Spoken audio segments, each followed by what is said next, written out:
most moms actually stop breastfeeding because of perceived low milk supply. So Oh. not even true low milk supply, perceived low milk supply.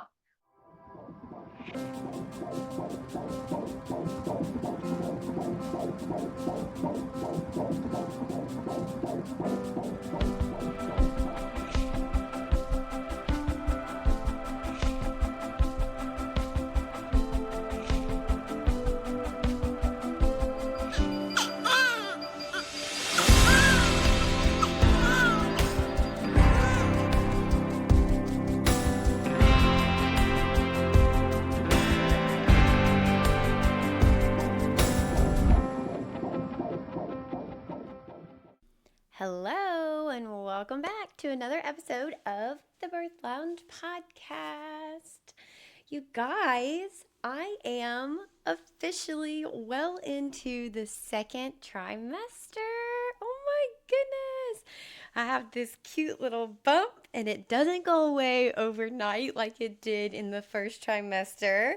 This little bump is definitely there in the mornings when I wake up, and then something that I was not expecting but seems to be totally normal is that the bump is way bigger at night than it is when you wake up. So if you are in the first trimester or you are on your TTC journey, just know that when you wake up in the morning, you're going to have this cutie little bump, and when you go to bed at night, you're going to be like, wow, am I like just so pregnant? Did my baby grow so much during the day? It's just really funny to see how your belly changes even from the morning and night.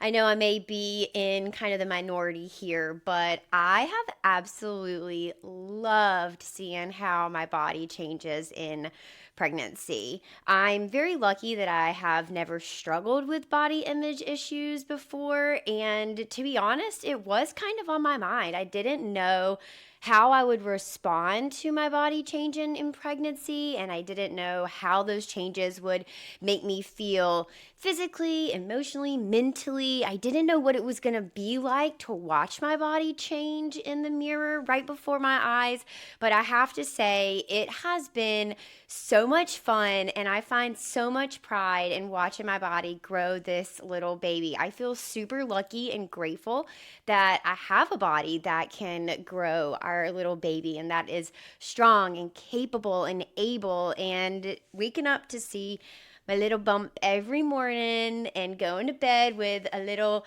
bigger bump every evening has just been so much fun. I talk to the baby all day, every day. I'm constantly rubbing my belly. I don't know what I'm going to do when this baby's on the outside. I guess I'll just rub an empty belly. And then lastly, I wanted to share that the Birth Lounge app, I know it's my app, and so this is definitely not unbiased, but what I didn't realize is that even though I'm the creator of the Birth Lounge app, I still use the Birth Lounge app every single day. First of all, there are weekly updates in the app, so you can actually see what your baby is growing and actually their development. And it's not silly little things like, oh, your baby is the size of an asparagus. No, it's literally like, hey, this week your baby is growing eyelids. They're still fused shut, but your baby has the capability to see light and respond to that. And so one of the things that was really important to me when I built the app was to keep it really evidence-based. I wanted you to know exactly what was happening in your body so that when you had funky symptoms, you had the information to understand not only what was happening, but where those symptoms were stemming from. In addition to those weekly updates, I absolutely love the evidence-based articles. Of course, I did author all of them, but to go back and actually read them as a pregnant woman now and as someone who is navigating the hospital system in a little bit of a different role. I've always navigated it before as a doula, obviously, as a companion, but now it's me making decisions about my body and my baby and my pregnancy and my upcoming birth experience. And so it just hits a little differently. And there's a search bar in the app where you can go in and type in any subject that you are curious curious about, and it will auto-populate all of the information and the education and the data that we have in the app currently about that subject so that you can go through that. We also have an option that if there is a topic that we don't have information on, you can submit that to our team, and we work really diligently and really hard to get those out to you so that you always have evidence-backed information to help you make informed and confident decisions in your birth. Okay. Enough about me and my pregnancy, although I do so greatly appreciate all of you being here and being so supportive and loving hearing about my pregnancy and baby Saggy and just what this experience is like for me and the baby. And I just love you guys so much. I'm so appreciative for this community. I know I say it, but I still feel like I don't say it enough because I genuinely just absolutely love you guys from the top to the bottom and the left and the right of my heart. So thank you for being here. All right, today's episode, we are talking about a topic that I think in postpartum crosses probably everyone's mind at least once. And it's something that as a doula over the last decade, I have encountered thousands of times. I have gotten thousands upon thousands of questions about this, and parents come to you in a tizzy not understanding necessarily what is happening, but they definitely want answers and they don't know exactly where to get those answers, and they're not sure exactly how to tell if they are having an issue, but you can definitely tell that they are anxious and this is on their mind and they want a solution. And I'm talking about low milk supply. I am thrilled to be joined by one of my online friends, Ashlee Brown, who is not only an IBCLC, which is an international board certified lactation consultant, but she's also a mom of 3, and she owns the Kentucky Breastfeeding Center. Ashlee started her career as a childbirth educator and then quickly became an IBCLC who specializes in tongue and lip ties, low supply, and she offers mentorship for future IBCLCs. Her passion is something that really drew me to her, and I have followed her for a long time online, and then I finally reached out in stories because something she posted kind of hit me in the heart, and we became fast friends online. And so then I obviously asked her to join me on the show because I didn't want to gatekeep. I don't want to be the only one that is benefiting from her education. I wanted to share that knowledge and wisdom with you as well. So in today's episode, we're going to talk about the tedious topic of low supply. What is actual medically defined low supply versus just perceived low supply? And we'll go more into that, but what I mean by that is, do you just think you have low supply, but really your supply is plentiful enough for your baby, but it's not abundant, or it's not what is, portrayed online, which is often a snippet and often really misrepresented of what actual supply is. We're also going to dive into the common myths of low supply, which again gets circulated all the time on the internet. Ashlee and I will dive into what actually contributes to low milk supply, so flange sizes, latch, the frequency of feedings, your hormones, medications you might be on, and then various diagnoses like insufficient glandular tissue. We're also going to talk about weighted feeds and lactation cookies, the other things that you see on the internet, but are they really true? Do they actually help?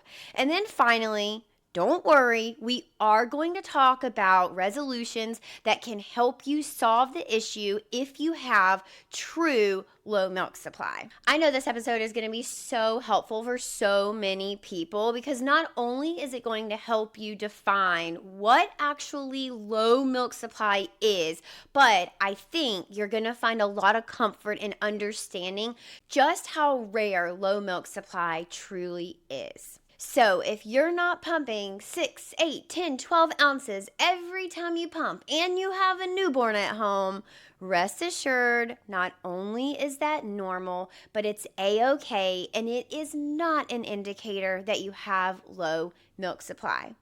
grab your pen and paper, buckle up, and let's get to it.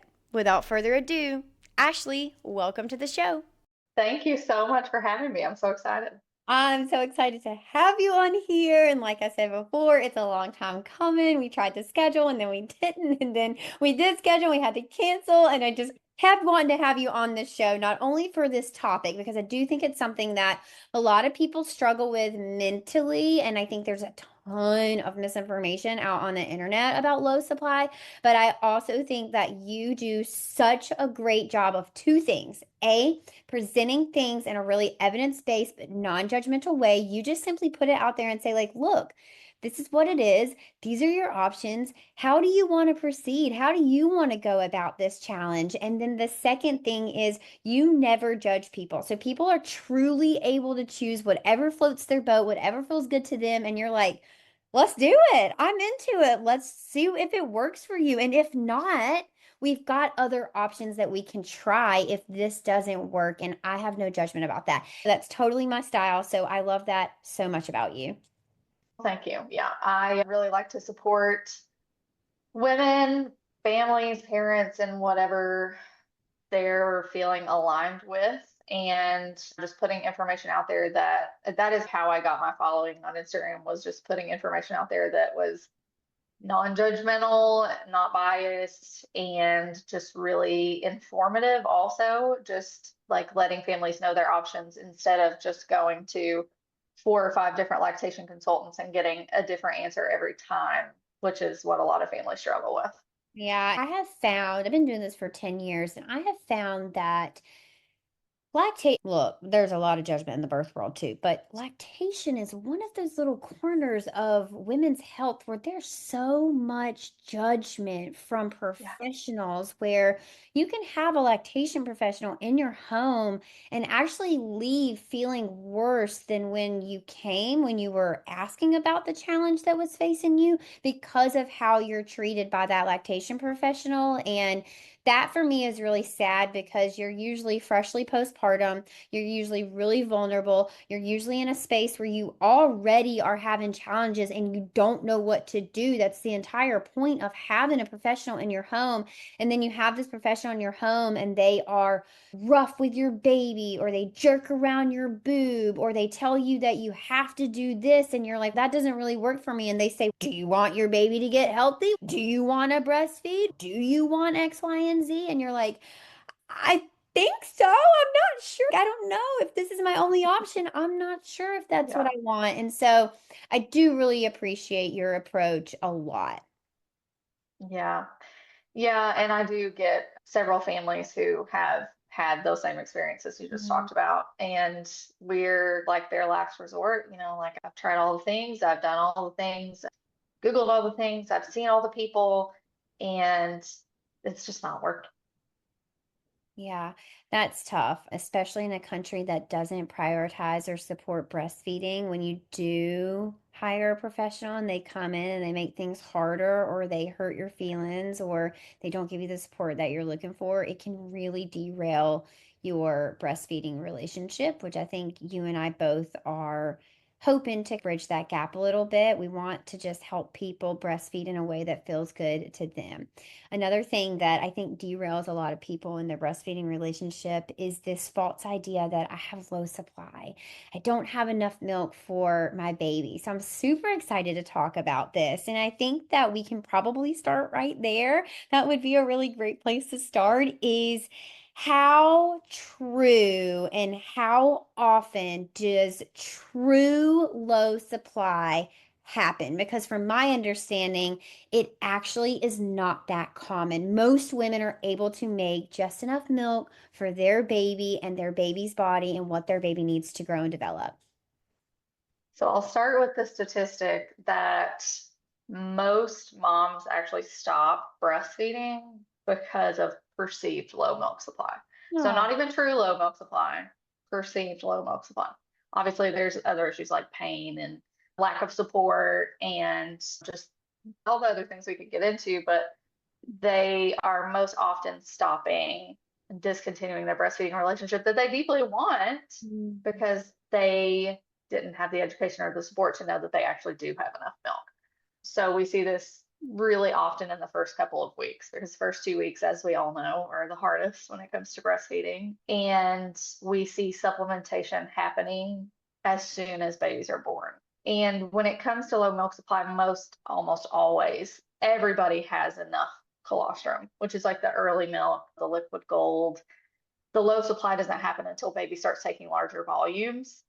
So we know that all a baby needs is colostrum, and that is what the mom is making, and that is enough for their baby. But there's a really shocking high number of babies who are supplemented in the hospital. I know in Kentucky, for example, I think well over 20% of infants are supplemented in the first 2 days of life, Wow. breastfed infants. So these are moms who want to breastfeed, parents who want to breastfeed. And that's really interfering with their breastfeeding relationship. And then it does perpetuate the cycle of an actual low supply because they didn't get that established from the beginning. Dang, that is so upsetting and also not surprising. And anyone out there listening who's had a baby in the hospital system in the US is probably really connecting with this because they probably face that same challenge of I really wanted to breastfeed, but I was told I had to supplement for one reason or the other. My baby's blood sugar, my baby was losing weight, I didn't have enough milk, whatever it may be. So, talk us through those first couple of days in the hospital. Let's talk through ideally just the vaginal delivery, very straightforward. We're bringing the baby off into the breast and frequently, and we should be breastfeeding. And you're saying that colostrum is plenty enough in that time. Yes. So really in the first couple of days, your baby only needs like a teaspoon of milk per feeding. So colostrum. That is a very small amount. And when you see these 2 ounce formula bottles that they offer in the hospital, you're like, oh my gosh, I should be making that much. And you're not. Realistically, you're not. Colostrum is very concentrated, it's very thick. It has a lot of really like good nutrients in it. It's not watered down yet because of your milk transitioning from colostrum to mature milk. And a baby is getting that, and that's all they need. So your milk actually doesn't transition from colostrum until about day 3, 2 or 3, sometimes day 4 if you have a long, difficult labor or a C-section. But when it comes to just a vaginal birth where there were not very many complications, generally the first 2 days, those days you're in the hospital or those days following a home birth, your baby isn't really going to need supplementation unless they've lost more than 10% of their birth weight or they're not having a good amount of wet and dirty diapers. But the Right. second night, I will say, is very difficult for most people because this is when baby starts to cluster feed. And this is actually one of the most common times that I saw moms requested supplementation. So I used to work in the hospital, and like the third day, I would come in for my shift, and the moms would say, the nurse gave me formula last night because the baby was hungry. And I was like, why? Your baby, yes, your baby's hungry. Like we're increasing that volume steadily every day, but you still have enough because it's just colostrum. So then, that baby slept for 3 or 4 hours. Mom didn't get that next milk removal. The milk supply went down. Now we're struggling with the supply issue. They slept 3 or 4 hours because they were given formula. So, what you're saying is, if we do allow them to cluster feed and we allow them to feed super frequently every hour and a half, every 2 hours or so, it just tells your body to make more milk. And so, we're actually establishing a good, healthy, strong milk supply from day 2, 3, 4, 5. Yes, exactly. And a big thing that I want people to know is your supply is set up over the first 2 weeks. You have this time period of a good 2 weeks where you want to set up your supply, but really in the first 2 to 4 hours is like the biggest, like the most important window. And we see so many, parents and babies who are separated, or baby goes to the nursery or the NICU, or they don't get that skin to skin time. Everybody talks about skin to skin. It's super important for temperature regulation, blood sugar regulation, all the things, but it also is really important for you to put the baby to the breast as soon as you can, or put a pump on or hand express in the first 2 to 4 hours, because that really sets up those prolactin receptors for receptor sites for later down the road so that you can make more prolactin because in the first 6 to 12 weeks, your supply starts to regulate and it'll down regulate if you don't have enough prolactin receptor sites. So it's really important in those first few hours to either, if your baby's separated from you, request a pump, hand express, do anything you can to just jumpstart your supply. Okay, so it can be really easy to perceive that you have low supply, cluster feeding, you pump and get quote unquote only X amount. How can we, as breastfeeding people, moms, women, decipher between true low supply and perceived low supply? So in the first couple of weeks, what typically happens when there is a low supply or there's any sort of breastfeeding issue is we notice our baby is not back to birth weight by 2 weeks. So in the first 2 weeks, so when your baby's 2 weeks old, they should be back to birth weight. Really, if a baby is breastfeeding really well, they should be back to birth weight by about 10 days. So if they are not back to birth weight or they're continuing to lose weight after day 4, then we know, okay, there's an issue here. And no, we don't know yet, is this an issue with babies not transferring the milk, or is this an issue with I have low supply? Babies doing all those things I just talked about, or not having wet and dirty diapers. There's just an indication where things aren't going the way they should be going. And we all learn about these things in breastfeeding classes and all of the prenatal education that we are thankfully now getting. But what we don't realize is that can sometimes be low supply and that can sometimes be babies not getting enough. So the way that typically I handle this as a clinician is we need to figure out, okay, let's narrow this down. First of all, what's most important to you and what do you want to focus on? So if you want to keep your baby at the breast, let's keep your baby at the breast, but also let's figure out what's going on with your supply. So sometimes that can look like putting the baby to the breast twice a day and pumping the rest of those feedings so that we know, okay, we're figuring out what our output is, but we're also keeping the baby at the breast. If the most important thing is giving breast milk, let's focus on pumping, bottle feeding, maybe putting the baby to the breast if you still feel aligned with that, and seeing what your output is over the course of 2 weeks. So that means we're properly sized for flanges, our pump works properly, it's an efficient pump, it's not a wearable pump, it's a wall pump, it's a good, efficient pump. And then we're using that pump over the course of 2 weeks to see either what is our 24-hour output, what is our output from each session to another session. Every 2 to 3 hours, we're moving milk at least 8 times a day. Sometimes that is absolutely not feasible for people. Sometimes we get to 6 a day and we're happy. But that gives us kind of an idea of, okay, is this lining up with what my baby needs? Because by this point, we're 3 or 4 weeks postpartum. We should be making 3 to 4 ounces every 3 to 4 hours, roughly. Some people make more, some people make less. And if the output does go up accordingly, then we know it was a baby issue. And if it didn't go up, we know it was a supply issue. Okay, I think there's a lot of parents out there who may be thinking, all right, what are some true causes for real low supply? So if I do have actual low supply, why might this be happening? So what we like to dig into first is hormonal issues. Hmm. Now, obviously, we want to look at, are we eating and drinking enough? Because most of us postpartum do not know how to feed ourselves because we don't have time. And maybe our partner's already back to work. So are we getting enough calories? Because we need, some places say 500 extra calories a day on top of what you're already eating. Are you getting enough to drink? Most people are really thirsty when they're breastfeeding, so they're drinking enough. But we can maybe add in some electrolytes and see if that helps. So if those two things, like, okay, we're good, then we look at our health history. So hormonal issues, I'm talking about, do we have PCOS and insulin resistance?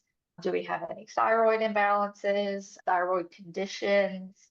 Do we have anemia, which is a common one after birth, especially because some people just lose a lot of blood. And those people who are already anemic, our milk is made from our blood. If there's not enough of it, we really need to help with the iron levels. So there are things you can do to help with your iron levels. So we really just are looking at the health history. So if there were any fertility issues that, prevented you from getting pregnant, you had to do IUI or IVF. What was the cause for needing the fertility treatments? Because that can be linked to your milk supply. So there are a few different things that we look at to determine whether you do have this predisposition for a low supply. And then another couple of things would be breast surgeries. Did you have an augmentation or a reduction? Did you have any damage to the breasts? Any sort of developmental issues like during puberty? Have you always had regular periods? Did you have long, difficult periods? Do you have some markers for PCOS, which is a lot of people get, okay, I have two or three, but I don't have all of them. So there were really a lot of things that we see. We do see a lot of people who struggle with their birth too. If they have a difficult birth, if they have a cesarean, if they have a longer induction, these things can delay the milk from transitioning from colostrum. But those people do, if they don't have any underlying issues outside of that, end up kind of building their way back up to a full supply. And is that because of the medications that are administered in these inductions and C-sections? Yeah, it can be because we know that Pitocin is synthetic oxytocin. So we're interfering with the hormones a little bit, but a lot of it is the excess fluids. So what happens a lot of times is baby will come out in with this inflated weight and then lose a lot due to losing fluids. And we think, oh no, they've lost a lot of weight.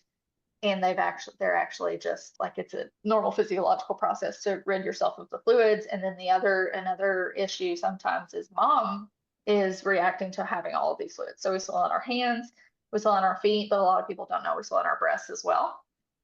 So that can cause issues with baby actually latching to the breast because it causes the nipples to become flat. And then we have this whole cycle of having to supplement. Wow. Okay. And then also if you have a C-section, you are recovering from a major surgery. And so your body has to choose healing or replenishing your blood or making milk. And at some point, it's not going to be able to do all of those at once. And so that where that delay in milk supply comes in. Your body has Yeah. to go through this process of like, all right, let's get mom stabilized. Okay, let's replenish some blood so she can Yeah. live. And now we can focus on milk supply. Yeah, for sure. If you're completely depleted, your body is prioritizing other things. That's exactly how I would phrase it for sure. And with a C-section, what I usually tell the moms who are either having a planned cesarean or they have had one, just was an emergency, I will tell these people prenatally if I can that your baby will most likely get to 10% weight loss because of the fluids, and your milk will probably most likely take at least 4 days to come in.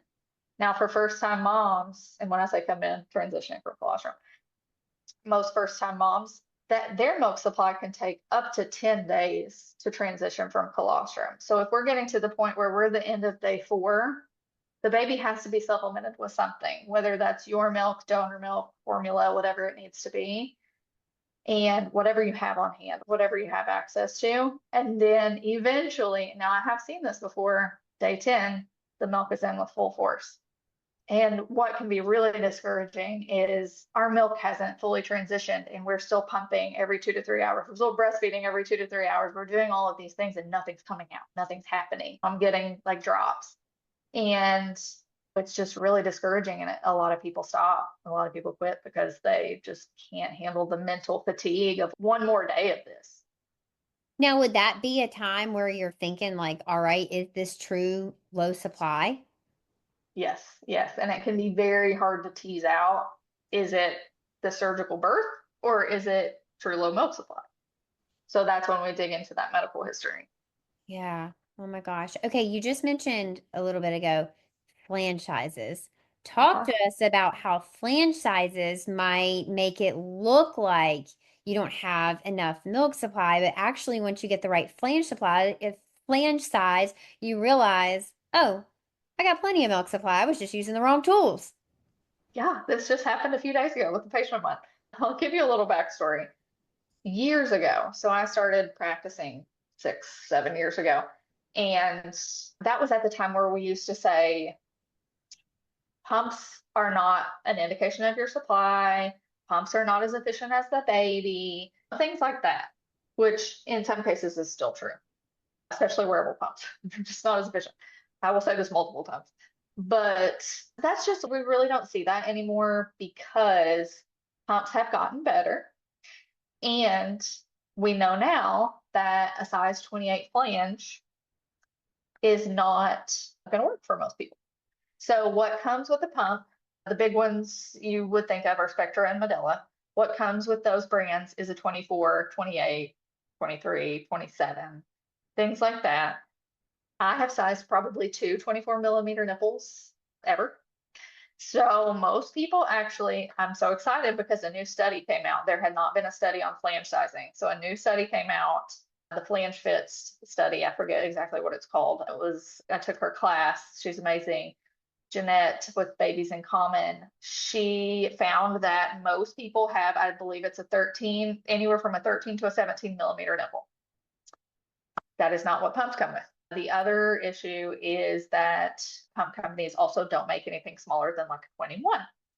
So what do? You have to get off-brand, like off aftermarket parts for your pump, inserts, different brands that will fit and work with your pump. A lot of people use inserts because they work with the wall pumps and with the wearable pumps.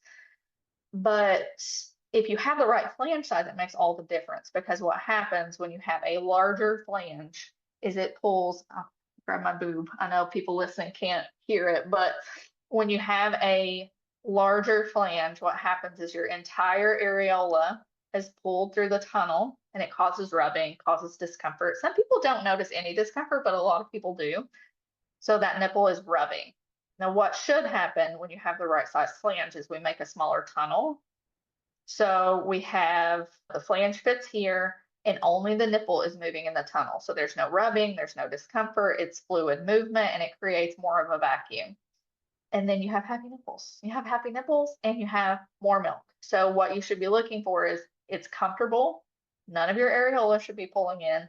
And you should see multiple sprays, multiple streams, because a lot of times what people do is they strap on the pump and it just dribbles out. So you should be seeing sprays.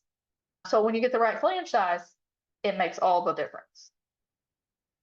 That is what I have experienced too as a doula is that you have perceived low milk supply. You're convinced your boobs are empty, even though they feel full. And even though when your Yeah. baby latches, they feed for long amounts of time and they're satiated afterwards. But then you put on the pump and you're like, I don't have any milk in here. And it's like, actually, your flange is totally too big or too small. And your Mhm. breasts are just not being properly supported because you've got the wrong size tool trying to Yeah. do the job.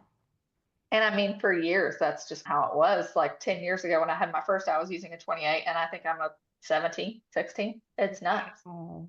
Yeah. Oh my gosh. Okay, I got to ask the question. Why do you think pump companies, what's behind that, putting those flange sizes in there that they know are not the most common flange size? And why do they not make the sizes that most people are? I see your eyes going big. Let's dive into it. Be controversial. So I think a lot of it is the research just hasn't caught up. I think that the assumption has just always been bigger is better. Okay. But there are a lot of men who design pumps and they've never pumped a day in their life. So I feel like that's part of it. They've never had to experience your nipples being torn off because of your pump. And marketing, not necessarily marketing, but budget. I think it's going to cost a lot of money for these pump companies to put out new products. It costs a lot of money to make something that's like plastic, from what I understand from my friends who are in like the pump company, like not pump companies, but like the distribution, lactation distribution industry. And it would cost a lot. So I'm inclined to think too that if we intentionally give you the wrong size, then you have to come back to us and spend even more money with us to buy the right size. So that's just further profit in our pockets. Yeah. Yeah. Hmm. That You is would so think. frustrating. That is just, it's also so indicative of women's health, right? Is that we can't just support women outright. Why would we do that? We can't just give women the tools that they need right from the start. We have to make them go through all this hoopla and get their nipples measured, and then they have to come back and buy the right flange size and wait 2 days for it to be delivered, and then learn how to implement that. That is just so frustrating. Yeah, and if you want me to get a little more controversial, I have this like theory. It's not really a theory, but the there is just so much hoopla around pumps. Every mom I see prenatally has like 3 or 4 pumps. Why? You don't even have to pump. You don't even like if you have a baby that is doing fine, you don't need to pump until the first 2 to 3 weeks. Then you're pumping just to introduce a bottle and you're pumping once a day. So you don't have to pump. But people come in and they have these, 2 fancy wearable pumps and they have a Spectra and they have a Medela hand pump and they have a Haka and they have all these different things and tools. And all you need is your baby and your intuition. Okay, you So, have some clear beef with wearable pumps. Tell us about that. uh-huh. Wearable pumps are not as efficient as wall pumps, regular pumps. And originally we assumed maybe it was the motor. They just were too small to have a strong enough motor. But now I know after taking Jeanette's pump class that you have to use inserts, those flange inserts with a wearable pump. And it just doesn't create enough suction, enough vacuum to pull a full milk supply out. Now, for some people, a wearable pump is just fine. I will say I've been telling people a wearable pump is a good supply maintainer, but it's Okay. not a good supply builder. Okay. So that's something definitely to think about. If you're getting a pump for free from the insurance, they will upsell you for free. They'll charge your insurance for free. You'll get a pump. I would recommend you get a wall pump like a Spectra. You can get a blue Spectra, which is you don't have to plug it in, it's battery powered. But then if you have a demanding job, if you're a nurse and you work 12-hour shifts and you can't really find time to sit down and pump, a wearable pump is a great option when your supply is already established. What's your favorite pump? Or does this change from person to person and your needs? And how are we evaluating which pump do we need? Which pump should I get? Yeah, it makes it so hard because we get one pump covered by insurance typically for every baby. So we can't just go try out a bunch of pumps. Um, and it makes it hard to figure out which pump do I get. Now, I will say the most popular pump right now, and I really love it, is the Spectra, the blue Spectra. You don't have to plug it in. Pink Spectra works just the same. You just plug it in. There's no difference in power or anything like that. I had high hopes for the Spectra, like it's the Synergy Gold. It's a really fancy one that has like 2 different settings for each breast. It's pretty cool, but it doesn't work as well. Motif Luna is another really good one. It's not very well known, so a lot of people don't really choose it, but I really love it. And then when it comes to wearable pumps right now, my favorite one is Mom Cozy M5. Now that changes all the time, but at the time of this recording, Mom Cozy M5 is my favorite. And it changes based on new pumps being introduced to the Yes. market. Is that why? Yes. Mhm. Yeah. Okay. Can we reuse pumps with future children? So, one example is you shouldn't reuse car seats. We know that you should be getting a new car seat every time you have a baby. Unfortunately, that's very expensive, but that is what the safety standards suggest. Talk us through using an old pump from a previous baby and maybe using your insurance dollars to get yourself a second pump that is different than what you had the first time. Yeah, for sure. So that's always a great option, and a lot of people do that. Now, if somebody was an exclusive pumper with the first baby for a year, that pump might wear out. It might be not necessarily unusable, but maybe just not work as well. Now, this doesn't always happen. It just depends on the manufacturer. It depends on how good the pump is. What I would do is just try it out for a couple weeks after baby gets here, whenever you feel like you need to pump. If you feel like you're not getting as much as you did with that last baby, we definitely need to reevaluate. But in most cases, you can use that pump from your last baby, change out the parts, the tubing, the flanges, the membranes, all of the different backflow protectors, all of those different things, and it works just as fine. You can actually, with the Spectre, you can check and see how many hours you've pumped. There's like a trick that you can see how many hours you've pumped, which doesn't really tell you anything about like its usability, but it is really cool to know, oh, I pumped 200 hours with my last baby. Okay, and how often should we be changing out the tubes and the duct bills, things like that, to make sure that our pump is working as efficient as possible with the things that we can control? Because you're obviously not going to change out like the motor. So if you're pumping frequently, so like you're pumping for 8 times a day, you want to change out your parts like every 3 to 6 weeks generally. There are different guidelines for different parts, which I won't get into, but essentially every 3 to 6 weeks is how often you should be changing them. Okay.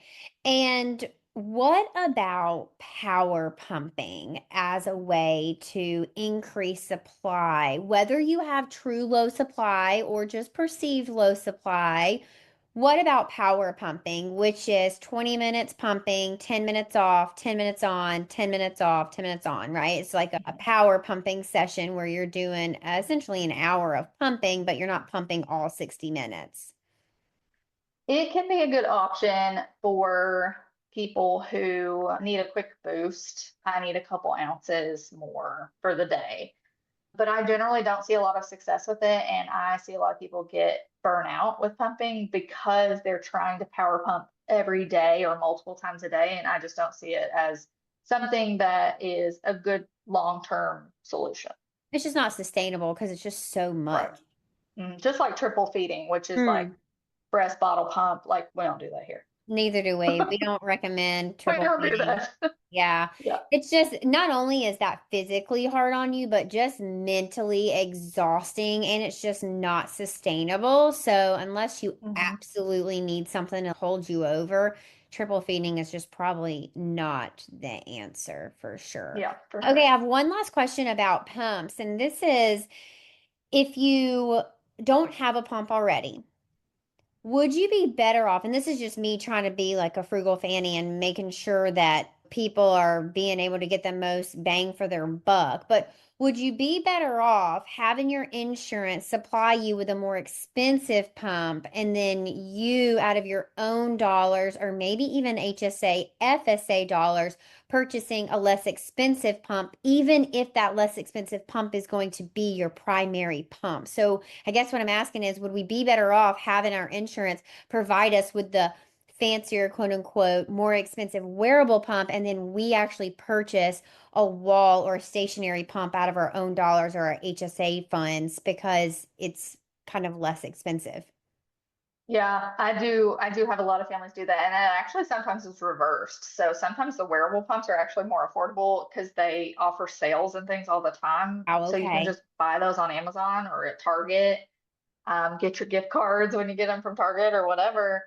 But yeah, sometimes people will do that. And I do recommend whatever is the most cost efficient, whether it's keeping a pump from the last baby or even just using a hand pump until you can get something from the insurance and figure out what you want. And now I have heard actually people like, I wouldn't just buy a random pump on Marketplace, but if you have a friend that you trust, it's really not that bad to reuse someone else's pump. Now, obviously, CDC probably doesn't recommend it. Like, I'll add all these disclaimers. Like, they probably don't, whatever. The pump companies probably don't recommend it. It's really not that bad. There's really no shared things that happen when you're like, if you've got a friend who is, hey, you should try my Mom Cozy. I love it. And then try it before you buy it. You can always buy Yes, new parts. new Mhm. tubes and new duck bills, new bottles and new flanges. That way, if you're concerned about something, the actual thing that is expensive and what you're actually using from them is really just the actual pump and motor itself, and everything else can be brand new if you're worried about something like Yep. that. Yeah, that's a brilliant idea. Okay, I do have a question about using pumping strategically to increase supply. So let's say we do have true diagnosed low supply, you're working with a lactation professional. Is there a way that we can strategically use pumping throughout the day or the night or any of our routine to actually help hopefully increase or maybe just maintain that supply? Yes. So it depends on what your particular situation looks like. So some people have more support than others, and some people's husbands or partners work night shift. Like we just, it's hard. We're doing everything, right? It depends on if you want to put your baby to the breast all day or not at all. But when it comes to pumping is a huge tool for supply issues. I work with people who have, when I say true low supply, I'm talking 4 to 6 ounces a day, and a full supply is 24 to 30 ounces a day. What age And though? Because that's not a newborn baby. So at what right. age are we supposed to be getting that amount? So 24 to 30 ounces a day is when your supply is fully established, typically around 2 to 4 weeks. Okay. Some people, like I said, can take longer to get there, so closer to 4 weeks, but that is enough to sustain what your baby takes in a 24-hour period, which is around 24 ounces, 24 to 28. And you're pumping still, like when you're looking at it, 3 to 4 ounces, sometimes 2 to 3 ounces, sometimes you get an ounce, but it's over the course of a day. So when you're pumping and using it as a tool, you want to just keep one thing in mind. If you want to take anything away from this, is you have to remove milk at night. You have to. There are unicorns out there who can go all night, wake up, pump 10 ounces, go the rest of their day just fine. Typically what happens is those first few days where you wake up, so you sleep through the night, you slept 6 to 8 hours, you wake up and you pump the most you've ever pumped. And you're like, why am I even waking up to pump? This tells your body to make less milk over time. Mhm. So you're waking up after 6 hours, 8 hours, you're pumping a bunch, you're getting a bunch out. You do that for a few days. Eventually that starts to dwindle. It goes down. It goes from, 4 ounces to 3 ounces to 2 ounces to nothing. And that's because if you're not removing milk over a long period of time, your body is not getting the message that your baby needs that milk. There's something called FIL, or feedback inhibitor of lactation, which just essentially means that your brain and your breasts are not communicating as they should be, and your body's not getting the signals to make that milk, especially when it comes to overnight feedings. A lot of people think, I'll just sleep, my partner can take the night shift, give a bottle, I don't have to wake up to pump. You have the most prolactin, which is like kind of your milk making hormone, essentially, from 2 to 4 a.m. So if you want to make more milk, you have to remove milk during that time because that also affects your daytime supply. So I always like to describe this to people as your boobs only know that your baby is eating when we have either a pump or a baby attached to your boobs. So your brain can see your baby eating from a bottle, and your boobs have no idea. They don't Yep. have a way to know that your baby is in fact eating. So you do in fact need that milk. If you're not pulling milk out of your boobs at that time, your boobs assume this baby didn't eat right now. I don't need this milk. So I'm going to stop making it. And that's why that constant supply and demand is really, really important, that you don't skip feeds, especially if you are concerned about your supply. Yes. And my favorite analogy is the ice maker. So if you Yes. go to your fridge and you put your water bottle in, the ice comes out, what happens? It makes more ice. Same thing with your baby. You put your baby to the breast, they take the milk out, you have a refill rate. So like you're refilling your breast. So you're never fully empty, you're always constantly making milk. And then you don't go to the fridge, you don't get any ice out of the freezer. It just sits there. Same thing with your milk. Your baby's not removing the milk. It's just sitting there. But the problem with our milk and our breasts is that if it just sits there, it can create clogs, it can create mastitis, it can lower your supply too. Mm. So constantly pulling out milk is crucial. Yep, for sure. Okay, so we talked about pumping as a way to increase supply. Another really big thing that people are always so concerned about and just really curious about, and I think it's everywhere on the internet, so it can be pretty easy to get sucked into the idea that supplements can help. This supplement in a pill form, or eat these cookies, or make these booby balls, or consume this specific electrolyte drink.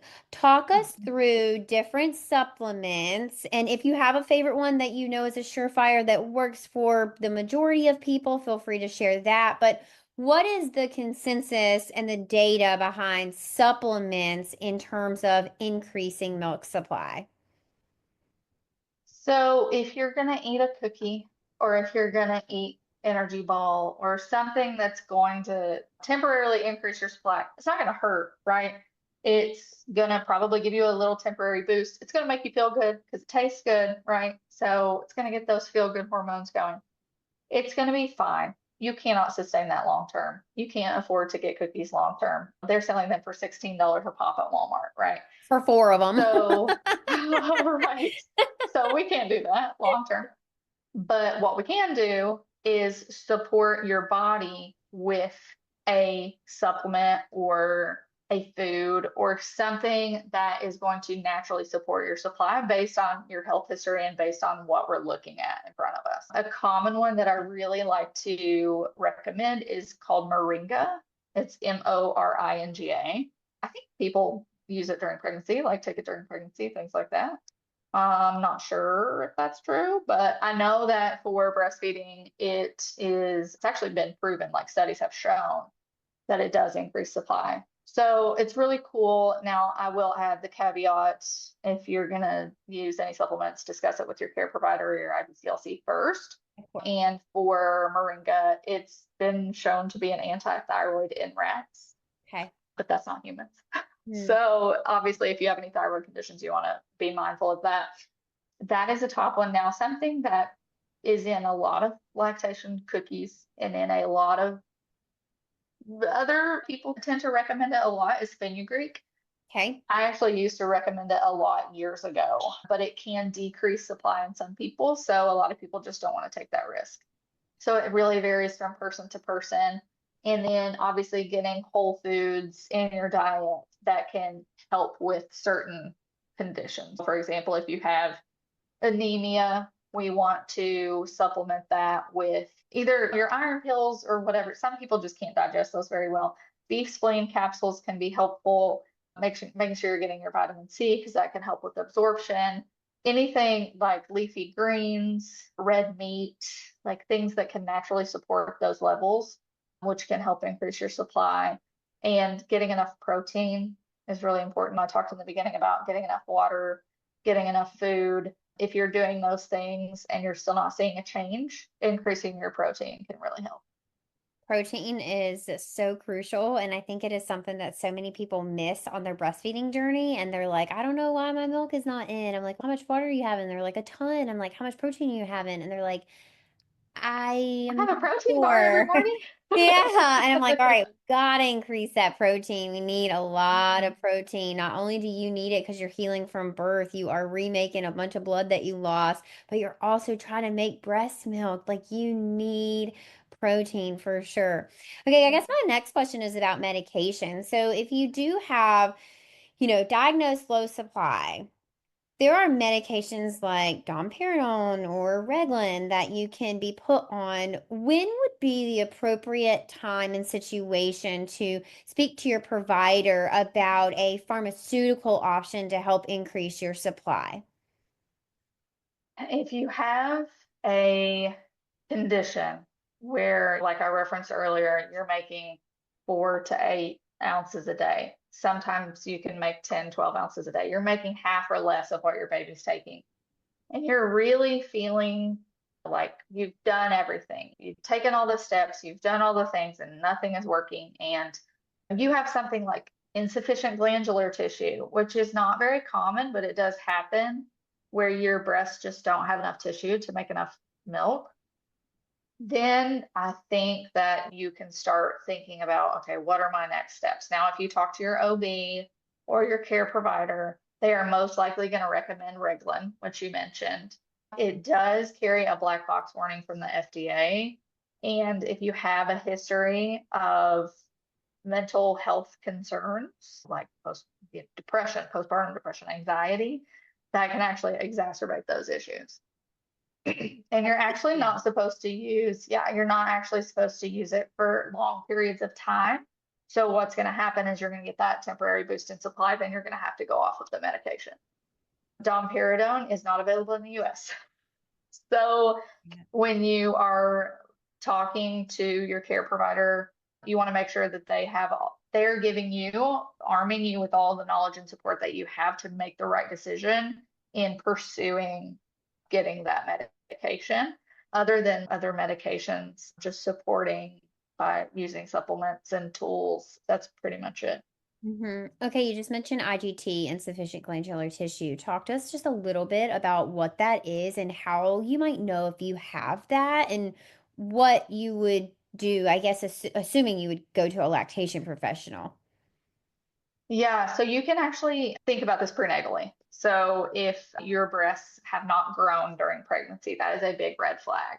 Wow. They should be increasing in size a significant enough amount that you notice. Okay. If you did not have very many breast changes during puberty as well, you didn't have a lot of like tissue. And what I always tell my families is if you were to squish your breasts between your hands, would it feel like a pancake or would it feel like there's some substance there? Mm-hmm. If there's some substance, you probably have a decent amount of milk making tissue, which is great. And you do have more milk with every baby. So if it's your second pregnancy and you had issues with IGT, you most likely will have more milk.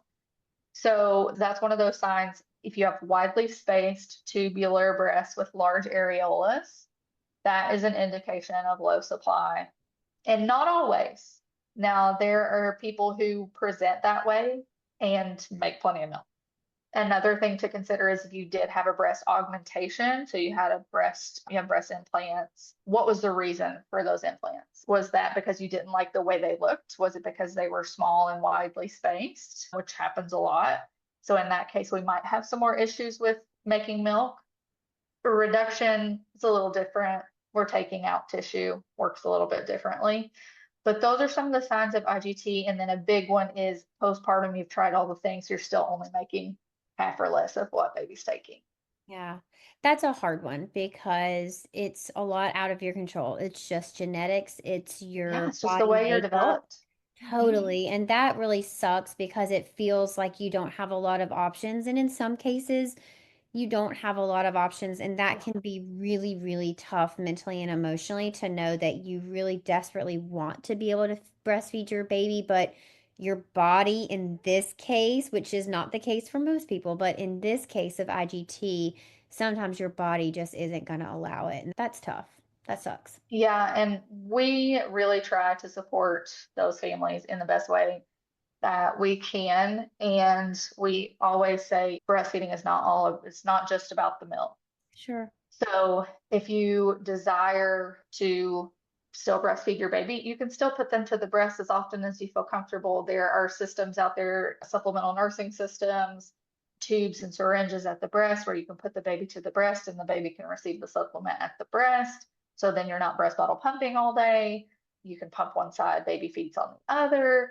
There are so many options. Obviously, there's only so much increase we can get with your supply. So if you're desiring to provide more breast milk, you can look into donor milk.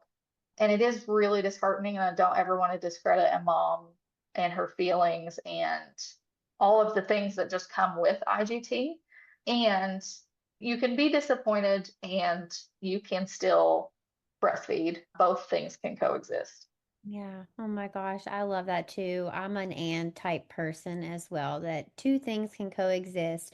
You can be sad that you have IGT and also be very grateful that you still get to do skin to skin and you still do get to give your baby X amount of milk that you can pump. And you can be grateful that you have access to a neighbor or a friend or a sister or someone in your community that's willing to give you donor milk. Those two things can exist. And you being grateful for one or more things doesn't negate the fact that you can also be sad that it didn't turn out how you wanted it or how you expected it to be. And all of your feelings are really valid.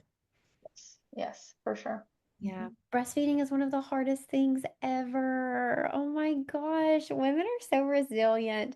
Okay, my last question for you is not necessarily about low supply, but just about weighted feeds, because I think this is also something on the internet that has a lot of misinformation around it, primarily because I think there's a lot of people who don't have lactation knowledge talking about this type of stuff. And I think that people don't exactly know how to utilize weighted feeds and they don't understand that it's not appropriate for everything. So, explain to us what a weighted feed is and when a family might want to utilize a weighted feed.